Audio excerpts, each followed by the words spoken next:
Hello दोस्तों, आप सबका बहुत बहुत स्वागत है एमपी टेट वर्ग 3 के लिए इस वीडियो में। तो दोस्तों, बाल विकास और शिक्षा शास्त्र की ये वीडियो है और ये पेपर से पहले कड़ा प्रहार है। पेपर से पहले अपनी पढ़ाई का पता कर लें कि आप कितने पानी में हो और कितनी अभी तक आपने पढ़ाई कर लिए मेरे दोस्तों। ठीक है, तो आज हम यही जानेंगे बाल विकास और शिक्षा शास्त्र में। आज हम जानेंगे कि हमारी अभी तक कितनी पढ़ाई हुई है और कितना अभी हमारे लिए बाकी है। तो आइए दोस्तों, इसको समझ लेते हैं, एक एक चीज को अच्छे से समझते हुए चलते हैं और देखते हैं।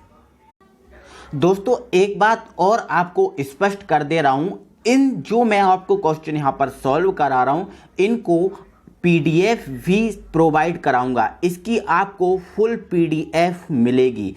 इसके लिए आपको हमारे गणेशाय वर्ल्ड का जो टेलीग्राम चैनल है उसको ज्वाइन करने पड़ेगा। वो हमारा चैनल का नाम है GANESHAY स्पेस लगाना और WORLD गणेशाय वर्ल्ड। तो आप ये डालोगे, टेलीग्राम पे सर्च करोगे तो पीले कलर का एक लोगो मिल जाएगा। तो वहां से आप इस पीडीएफ को विद आंसर के प्राप्त कर सकते हैं, कोई प्रॉब्लम नहीं है। तो आइए दोस्तों, हम इन क्वेश्चंस को देख लेते हैं। बहुत अच्छे लेवल के क्वेश्चन हैं जो आपके एग्जाम में आते हैं। ठीक है, तो इसी के साथ हम वीडियो को बढ़ाते हैं आगे और देखते हैं। हमारा दोस्तों पहला क्वेश्चन है मेरे भाइयों, कह रहा है हमसे किसी बालक के प्रारंभिक वैयक्तिक विकास में सर्वाधिक महत्वपूर्ण कारक है। ठीक है, कोई बालक है, उस बालक का प्रारंभिक हमें वैयक्तिक विकास करना है, तो उस वैयक्तिक विकास के लिए सर्वाधिक महत्वपूर्ण कारक क्या है? बालक की अपनी मित्र मंडली के प्रति अभिवृत्ति, या घर का वातावरण तथा माता पिता के बालक का लगाव। इसके बाद हमारा थोड़ा सा छोटा कर लेते हैं। ठीक है, थर्ड है संवेगात्मक सुरक्षा की बालक से आंशिक योग्यता उपयुक्त में से कोई नहीं। ठीक है, तो इसके लिए हमें सही टिक करना है। तो इसके लिए अब देखो, हमें जो बालक है, बालक का हमें वैयक्तिक विकास करना है, पर्टिकुलर विकास करना है, एक बालक का हमें वैयक्तिक लेना है। ठीक है, तो वैयक्तिक वातावरण, वैयक्तिक विकास के लिए घर का जो वातावरण है और माता पिता से बालक का लगाव कैसा है, इसके ऊपर ये डिपेंड करता है। समझ गए ना? तो बालक का वैयक्तिक विकास के लिए घर का वातावरण तथा माता पिता से बालक का लगाव, ये चीज डिपेंड करती है।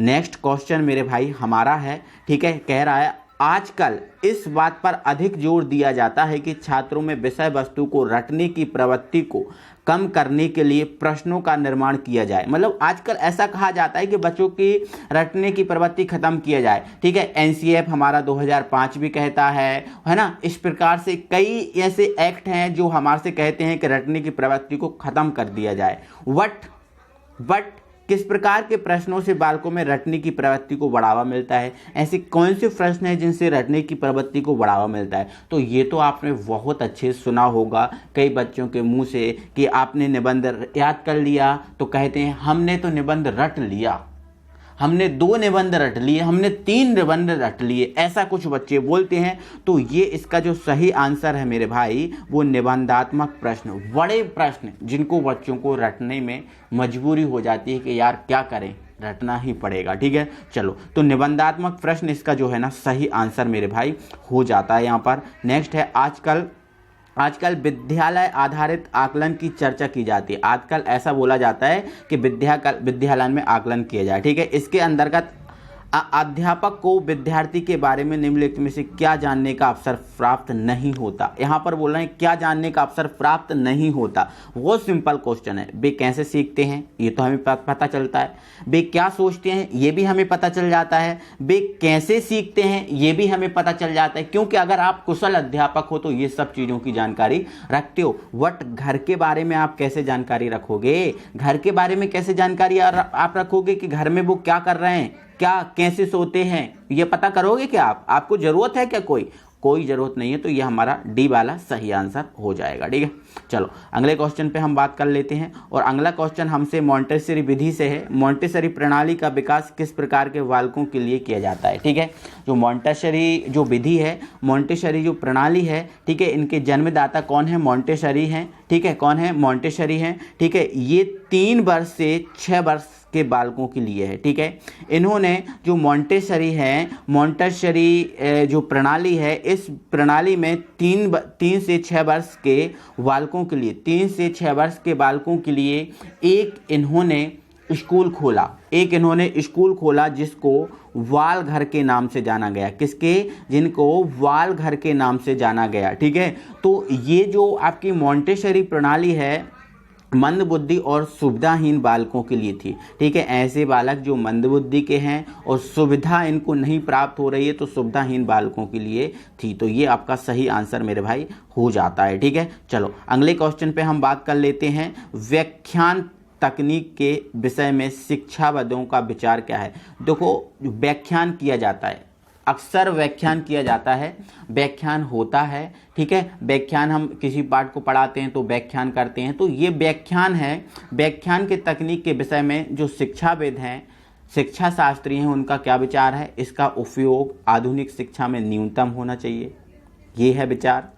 यह अधिगम में वृद्धि हेतु आवश्यक साधन है, ये है विचार। इसका प्रेरणात्मक उपयोग नगण्य है। ठीक है, तो देखो मैं आपको बता देता हूँ, शिक्षाविदों का जो आपका विचार है, शिक्षाविद कहते हैं कि ये प्रेरणात्मक उपयोग है ना, इसके लिए इसका उपयोग बहुत कम है, क्योंकि ये प्रेरणात्मक का काम नहीं करता। एक व्याख्या करता, किसी पाठ की व्याख्या हो जाएगी, तो प्रेरणात्मक के लिए इसका यूज नहीं होगा। ठीक है, तो इसका प्रेरणात्मक उपयोग नगण्य है, ये इसका सही आंसर यहाँ पर हो जाता है मेरे भाई। ठीक है, चलो अगले क्वेश्चन पे हम बात करते हैं। अगला हमारा क्वेश्चन है, छोटा कर देते हैं थोड़ा सा। अधिगम का कौन सा सिद्धांत यह बताता है कि सीखने हेतु कार्य को दोहराना आवश्यक है। ठीक है, सीखने हेतु जो कार्य है, कार्य को दोहराना आवश्यक है। ठीक है, प्रयास और त्रुटि तो ये तो कहता नहीं है ना, तो ये कहता है कि प्रयास करोगे तो कई त्रुटियां होंगी। शास्त्रीय अनुबंधन का सिद्धांत ये भी नहीं कहता। ठीक है, शास्त्रीय अनुबंधन का सिद्धांत ये भी नहीं कहता।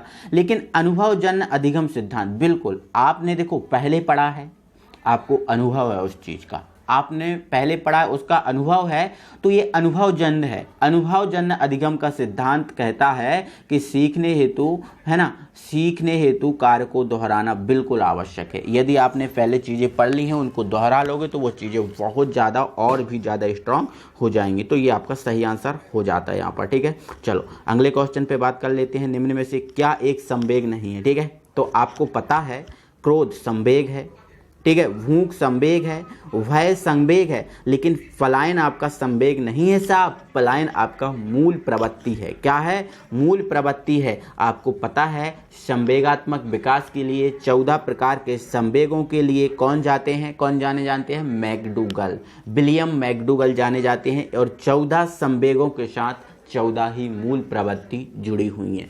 प्रत्येक संवेग के साथ एक मूल प्रवृत्ति जुड़ी हुई है। तो ये पलायन क्या है? मूल प्रवृत्ति है। ठीक है, समस्या समाधान वह प्रतिमान है जिसमें तार्किक चिंतन निहित होता है। जो तार्किक चिंतन है वो निहित होता है। इसमें आपसे बोला गया है, क्या बोला गया है आपसे मेरे भाई? जो आपका समस्या समाधान है एक प्रतिमान है जिसमें तार्किक चिंतन निहित होता है। यह कथन किसका है? तो ये आपका स्टैनली हॉल का है। स्टैनली हॉल भी इनको हम बोल सकते हैं। ठीक है, चलो अगले क्वेश्चन पे बात कर लेते हैं। अनुकरण को उपयोगी और रोचक प्रक्रिया बनाने के लिए, जो अनुकरण है इसको अनुकरण को उपयोगी बनाना है और एक रोचक प्रक्रिया बनाना है। ठीक है, इसके लिए खालिस्तान के प्रति सचेत होना पड़ेगा। इसके लिए किसके लिए आपको सचेत होना पड़ेगा? अलग अलग शिक्षार्थियों में तुलना करना के लिए बिल्कुल आपका गलत है। नेगेटिव पॉइंट को बिल्कुल आप हटा दीजिए मेरे भाई, ये बिल्कुल आपका गलत है। विद्यार्थियों को बुद्धिमान या औसत शिक्षार्थियों की उपाधि देना, ये तो बिल्कुल गलत चीज़ है।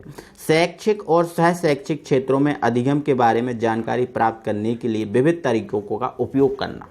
ठीक है, अनुकरण को यदि आपको उपयोगी और रोचक बनाना है तो उसको आप शैक्षिक में भी यूज़ करो, सह शैक्षिक क्षेत्र में भी यूज़ करो, ठीक है। जानकारी प्राप्त करने के लिए ये बहुत बेस्ट तरीका है। तो आपका 9 का है ना, सी बहुत अच्छा है। प्रतिपुष्टि देने के लिए तकनीक का भाषा का प्रयोग, ये तो बिल्कुल गलत है, ठीक है। तो आपका जो 9 है इसका आपका सी सही होने वाला है, ठीक है, हो गया, ठीक है।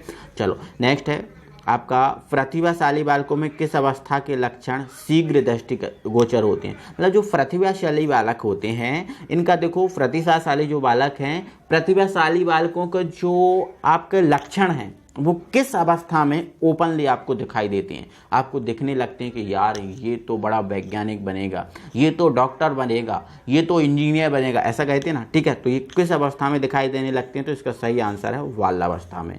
बाल्यावस्था में ये चीज़ें दिखाई देने लगती हैं, ठीक है। तो मेरे भाई वीडियो अच्छा लग रहा है, वीडियो में आपको वाकई इंटरेस्टिंग क्वेश्चन है, अच्छे क्वेश्चन है, आपको लगता है कि इस टाइप के क्वेश्चन ही हमारे एग्जाम में आते हैं, तो आप लगता है तो बिल्कुल एक वीडियो को दिल से लाइक कर दीजिए, अपने सभी फ्रेंड सर्कल में वीडियो को शेयर कर दीजिए ताकि सभी के पास क्वेश्चंस पहुंच जाएं। और यदि आप ज़्यादा मुझे फीडबैक मिलता है, अच्छा मुझे रिस्पांस मिलता है, तो मैं बहुत जल्दी आपको वीडियो प्रोवाइड कराऊंगा और इसी टाइप के क्वेश्चन प्रोवाइड कराऊंगा, ठीक है। आपकी जो पढ़ाई के लिए बहुत अच्छी चीज़ें हैं, ये बहुत इंपॉर्टेंट क्वेश्चन है और इसी टाइप के एग्जाम में क्वेश्चन पूछे जाते हैं मेरे भाई, ठीक है।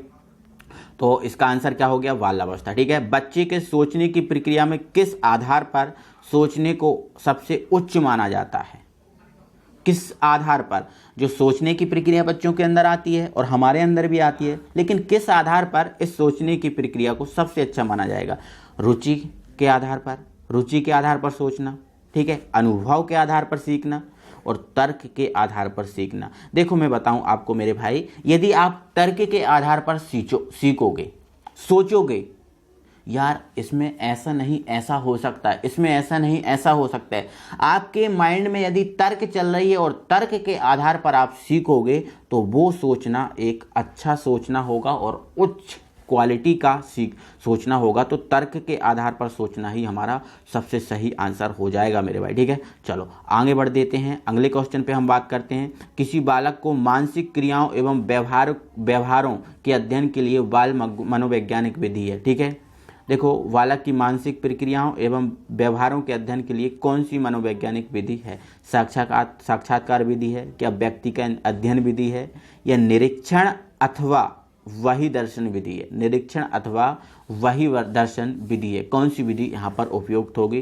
तो यहाँ पर ये तीनों विधि हैं जो उपयोग होंगी, ठीक है, मानसिक प्रक्रियाओं और व्यवहारों के अध्ययन के लिए। क्लियर हुआ मेरे भाई, ठीक है। अगले क्वेश्चन पे हम बात करते हैं। प्रगतिशील शिक्षा के अंतर्गत निम्नलिखित में से किस बात पर ध्यान दिया जाता है। यदि आप प्रगतिशील शिक्षा के बारे में बात कर रहे हैं, प्रगतिशील शिक्षा आप करा रहे हैं, है ना, तो इसके लिए किस बात पर अधिक ध्यान देना चाहिए आपको।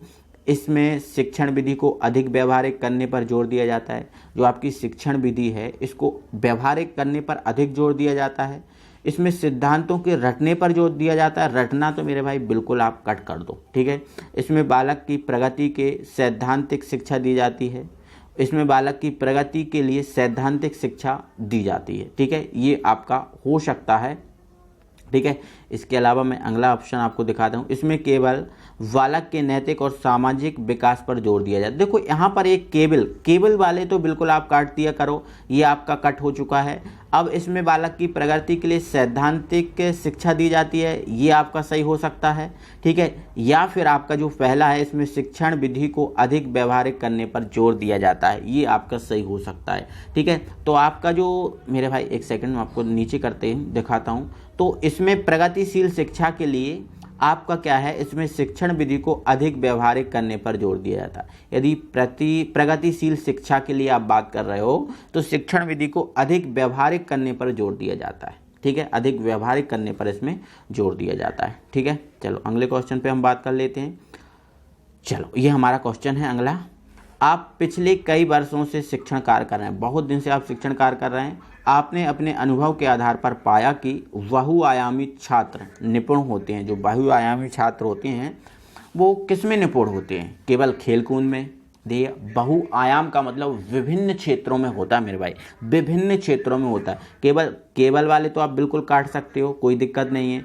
कई प्रकार के कौशलों में, तो ये आपका सही हो सकता है क्योंकि यहाँ पर बोला गया है ना बहुआयामी, विभिन्न प्रकार के आयामों में, तो कई प्रकार के कौशल में हो सकता है। ये हमारा बिल्कुल सही आंसर है। ठीक है, बच्चे दुनिया के बारे में अपनी समझ का सृजन, जो बच्चे हैं ना, बच्चे अपनी दुनिया के बारे में अपनी समझ का सृजन करते हैं। समझ का क्या करते हैं? सृजन करते हैं। ये कथन किसका है? तो ये कथन आपको जो बताया गया है वो पियाजे साहब का है। किसका है? पियाजे साहब का है। तो ये महत्वपूर्ण 15 क्वेश्चन आपको कराए हैं। इस टाइप के क्वेश्चन आपके एग्जाम में ही आते हैं।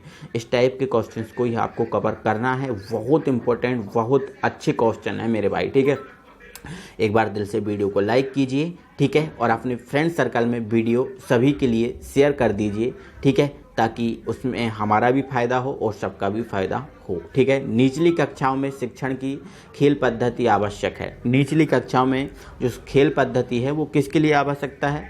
बच्चों के सामाजिकरण हेतु, भूगोल के सिद्धांत। देखो, भूगोल तो निचली कक्षाओं में होता ही नहीं है। आर्थिक सिद्धांत हेतु, आर्थिक का भी इतना लेना देना नहीं होता और इनमें से कोई नहीं, ये तो हो ही नहीं सकता।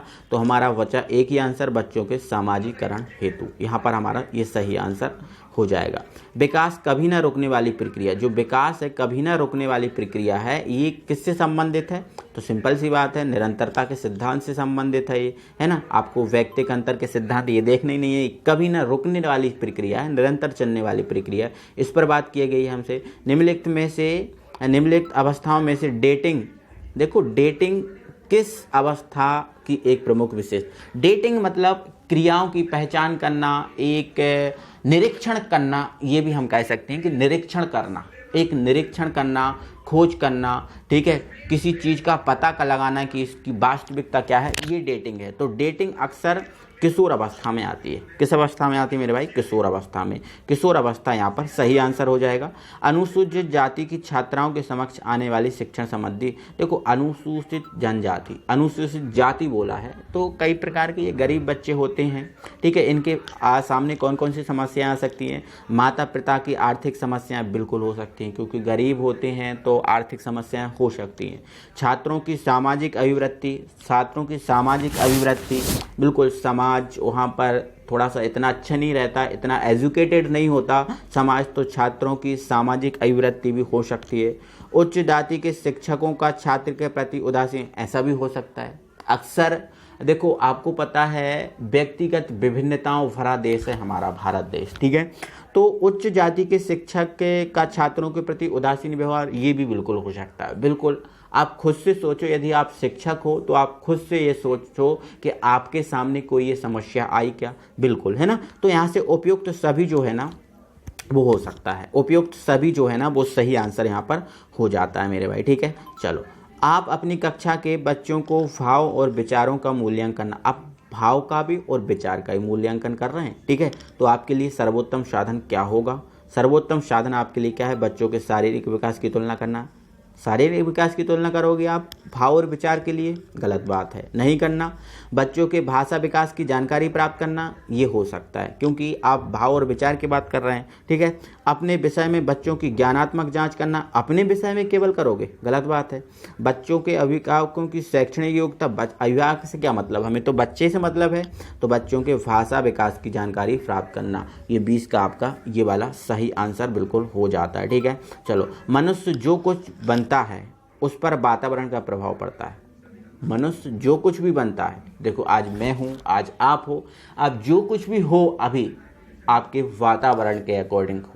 आप अच्छे हो तो आप वातावरण के अकॉर्डिंग, आप बुरे हो तो वातावरण के अकॉर्डिंग। कोई अच्छा है कोई बुरा है तो ये वातावरण का प्रभाव है। तो ये चीज़ किसने कही है? तो ये चीज़ जो कही है ना वो हार्वर्ड साहब ने कही है। ये किसने कही है? हार्वर्ड साहब ने कही है। ठीक है, तो आपको ध्यान रखना है, मनुष्य जो कुछ बनता है वातावरण का प्रभाव पड़ता है, हार्वर्ड साहब ने कही है। ठीक है, नेक्स्ट है आपका ब्रूनर के संज्ञानात्मक विकास सिद्धांत के अनुसार शिशु अपनी मानसिक अनुभूतियों को किस प्रकार प्रदर्शित नहीं करता? किस प्रकार प्रदर्शित नहीं करता? देखो, सक्रियता द्वारा प्रदर्शित कर सकता है। ब्रूनर के संज्ञानात्मक विकास के लिए ठीक है, बिल्कुल। गुणवर्ग के संज्ञानात्मक विकास में सक्रियता तो जरूरी है। आप कोई नई चीज प्राप्त कर रहे हो, आप सृजनशील हो, तो आप सक्रियता जरूरी है। दृश्य प्रतिभा द्वारा ये चीज जरूरी है ना, ठीक है। चलो, संकेतों द्वारा ये चीज जरूरी है, बट भाषा द्वारा करो संज्ञानात्मक विकास, ये जरूरी नहीं है, ठीक है।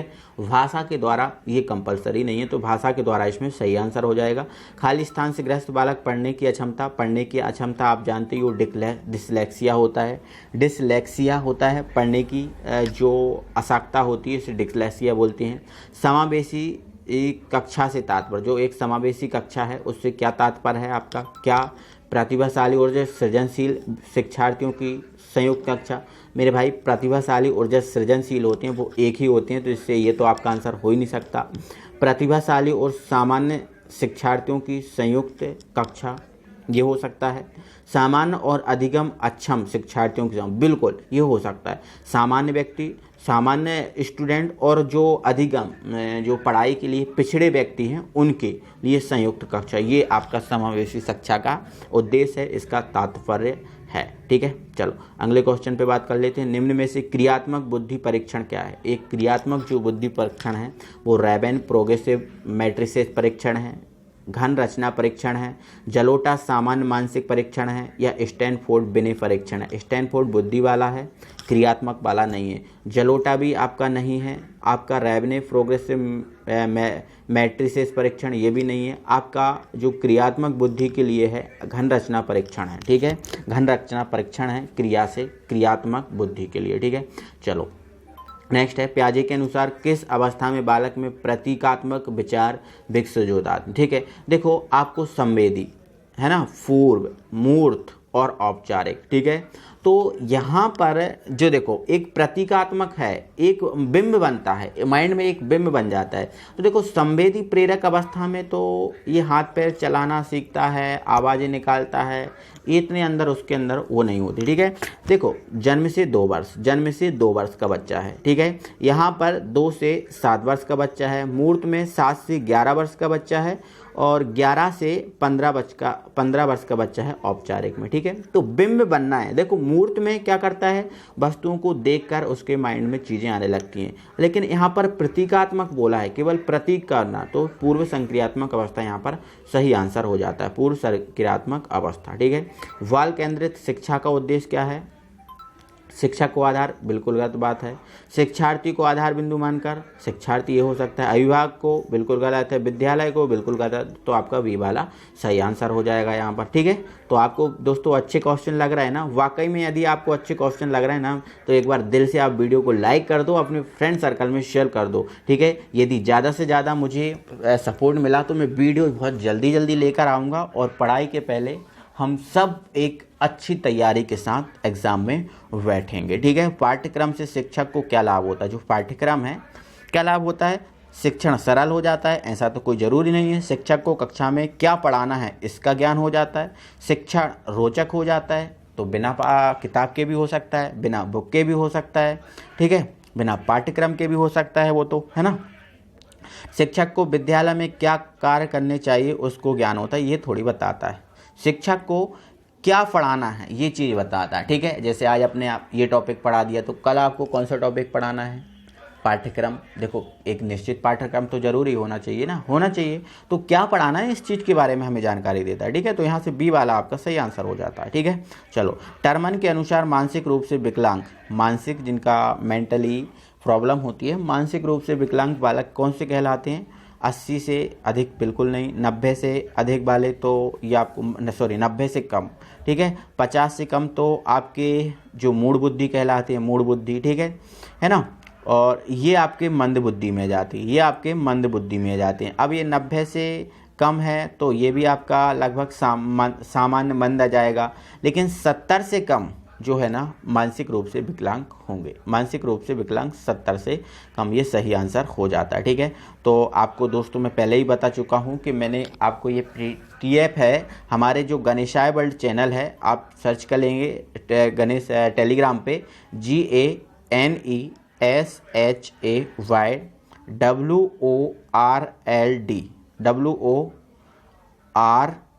ये आप सर्च करेंगे तो हमारा पीले कलर का एक लोगो आएगा, उसको आप ज्वाइन कर लीजिए।